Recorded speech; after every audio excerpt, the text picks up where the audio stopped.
Finally મુંબઈની food series શરૂ થઈ ગઈ છે અને અમે આજે બોરીવલીથી શરૂઆત કરી છે. આપણે આવ્યા છે બિપિન સેન્ડવિચ કરીને છે. હા. બહુ ઘણા વર્ષોથી છે. ઘણી બધી સેન્ડવિચો એમની સારી હોય છે. એમનો ચટણીનો ટેસ્ટ ને એ પણ એકદમ સારો છે. ઓકે, આ સૌથી બેસ્ટ પાર્ટ જે મને લાગે ને એ આ છે કે મુંબઈમાં તમે કોઈ બી જગ્યાએ સેન્ડવિચ ખાવ ને એટલે ફ્રેશ વેજીટેબલ તમારી સામે જ કટ થતું હોય. બટેટા આવી ગયા. अपना टाइमिंग क्या रहता है? सुबह 12 से रात को 11 बजे तक. આ આવી ગયા ટમેટા, ये चाट मसाला. આવી ગયું માયોનીઝ, કોબી, આવી ગયું બીટ, આ છે ગાજર. ઇન્શોર વેજીટેબલ્સથી ભરપૂર. હવે આવશે માથે ચીઝ.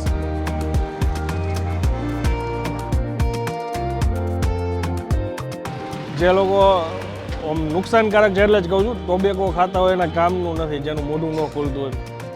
બહુ મોટો પીસ છે.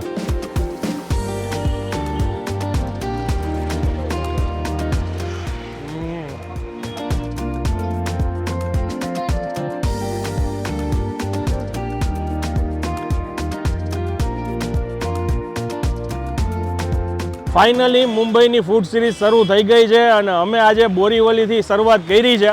ઘણા વર્ષ પછી મુંબઈની પાછી મુલાકાત લીધી છે. તમારા કાંઈ સજેશન હોય તો કમેન્ટમાં જરૂરથી જણાવજો. આપણી સાથે આજે જોડાણા છે મમતાબેન, અને અવારનવાર તમે ઘણા બધા વિડીયોઝ મમતાબેનને કમલેશભાઈના વિડીયોમાં બી જોયેલા હશે. આજે બોરીવલીની અંદર મમતાબેન આપણને અહીંયા ઘણી બધી જૂની જગ્યા છે એ આપણને એક્સપ્લોર કરાવવાના છે. આજે જે જગ્યા આવ્યા છે એ કઈ જગ્યા છે? આપણે આવ્યા છે બિપિન સેન્ડવિચ કરીને છે. હા. બહુ ઘણા વર્ષોથી છે અને એનું મોટું નામ છે. એનામાં બાહુબલી, પછી જંગલી સેન્ડવિચ, ઘણી બધી સેન્ડવિચો એમની સારી હોય છે. એમનો ચટણીનો ટેસ્ટ ને એ પણ એકદમ સારો છે. ઓકે. એમ. અને આ ચામુંડા સર્કલ આગળ આવ્યું છે અને ગાંજાવાલા લેન કહેવાય છે. અને ખાલી તમે આટલું ગૂગલ ઉપર સર્ચ કરશો ને બિપિન બિગ સેન્ડવિચ એટલે તમને લોકેશન મળી જશે. હવે આપણે એમની જંગલી સેન્ડવિચ કેવી રીતે બને છે ને એ ડિટેલમાં તમને જણાવીએ. ચાલો શરૂ કરીએ. એ આ ગઈ 2 સ્લાઇસ, આમાં આવી ગયું બટર, આવી ગઈ ફુદીનાની ચટણી. આ સૌથી બેસ્ટ પાર્ટ જે મને લાગે ને એ આ છે કે મુંબઈમાં તમે કોઈ બી જગ્યાએ સેન્ડવિચ ખાવ ને એટલે ફ્રેશ વેજીટેબલ તમારી સામે જ કટ થતું હોય. બટેટા આવી ગયા. अपना टाइमिंग क्या रहता है? सुबह 12 से रात को 11 बजे तक. ओके. नमक है. નમક, नमक. આ આવી ગયા ટમેટા, ये चाट मसाला. डूंगरी. बिपिन भाई कब आते हैं? वो सूरत शिफ्ट हो गए. सूरत शिफ्ट हो गए? अच्छा. હવે ગુજરાતી લોકો ત્યાં ભાઈ મજા લેશે બિપિનભાઈની. આ આવી ગયા કેપ્સિકમ. इसको क्या बोलते हैं? जलेबी. જેલેપિનો. આ છે ઓલિવ. આવી ગયું માયોનીઝ, કોબી, આવી ગયું બીટ,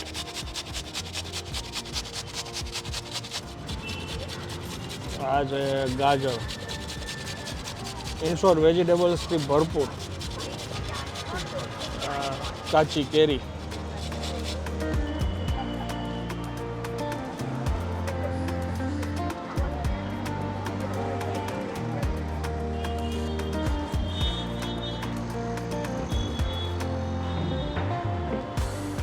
હવે આવશે માથે ચીઝ.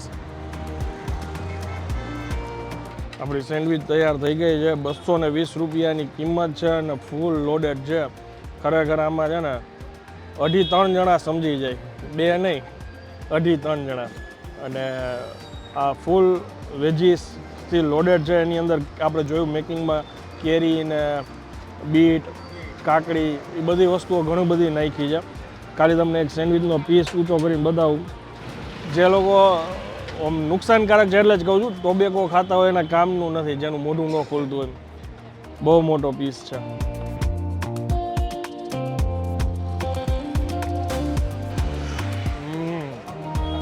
સાચું કહું ને તો ઓમ જોઈએ ને નામ સેન્ડવિચ છે પણ ઓમ બહુ હેલ્ધી છે. વેજીસ જેને પસંદ હોય તો દરેક વેજીસનો આમાં ટેસ્ટ આવે છે. અને એક ટેંગી ટેસ્ટ આવે. જેલિપિનોઝ નાખ્યા છે, કાકડી નાખી, કાચી કેરી નાખી છે, જેનાથી થોડુંક ટેંગીનેસ એ તમને લાગે. પ્યોર વેજીટેબલ સેન્ડવિચ છે અને પ્રિપરેશન ખરેખર બહુ સરસ છે. હવે જો તમે આ બાજુ આવતા હોય મુંબઈમાં, આ બાજુથી નીકળવાનું થતું હોય તો જરૂરથી વિઝિટ કરવા જેવું છે. એમની પાસે બીજી તો ઘણી બધી સેન્ડવિચ છે, પણ જેનાથી એ ભાઈ ફેમસ છે એ આપણે આ વિડીયોમાં દેખાડવાની ટ્રાય કરી છે. હવે હું આ વિડીયોને વિરામ આપું છું. વિડીયો જો સારો લાગ્યો હોય તો બીજા લોકો સુધી શેર કરી દેજો. મળીએ હવે નેક્સ્ટ વિડીયોમાં. ત્યાં સુધી જય હિન્દ, જય ભારત.